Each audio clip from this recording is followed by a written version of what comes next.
ಮನೆಯಲ್ಲಿ ಈ ವಾರ ಸಡೆ, ಉರಿ ಹಾಗೂ ಬೀಪ್ ಮಾತುಗಳೇ ಹೆಚ್ಚಾಗಿತ್ತು.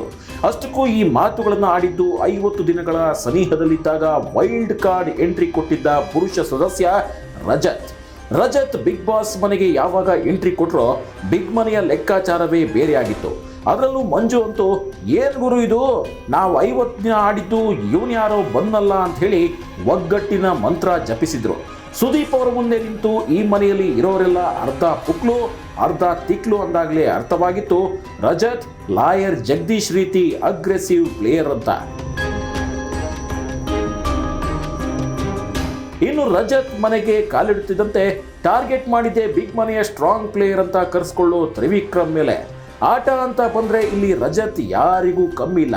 ಆದರೆ ಇಲ್ಲಿ ತಪ್ಪಾಗಿದ್ದು ರಜತ್ ಬಾಯ್ ಬಿಟ್ರೆ ಅವಾಚ್ಯ ಶಬ್ದಗಳನ್ನ ಬಳಸ್ತಾರೆ ಅನ್ನೋದು ಮನೆ ಮಂದಿಯ ಮಾತು.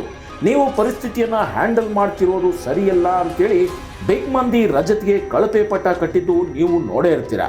ಈಗ ಮಾತು ಅದಲ್ಲ, ರಜತ್ ತಮ್ಮ ಮಾತಿನ ಬರದಲ್ಲಿ ಬಿಗ್ ಮನೆಯಲ್ಲಿ ಅವಾಚ್ಯ ಶಬ್ದಗಳನ್ನ ಬಳಸಿದ್ದಾರೆ.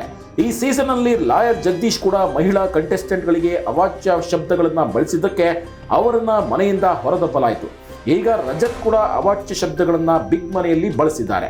ಅವರನ್ನ ಕೂಡ ಮನೆಯಿಂದ ಹೊರಹಾಕ್ತಾರ ಗೊತ್ತಿಲ್ಲ. ಇದಕ್ಕೆಲ್ಲ ಉತ್ತರ ಸಿಗಬೇಕು ಅಂದ್ರೆ ಶನಿವಾರ ಮತ್ತು ಭಾನುವಾರ ಎಪಿಸೋಡ್ನಲ್ಲಿ ಸುದೀಪ್ ರವರೇ ಹೇಳಬೇಕಿದೆ.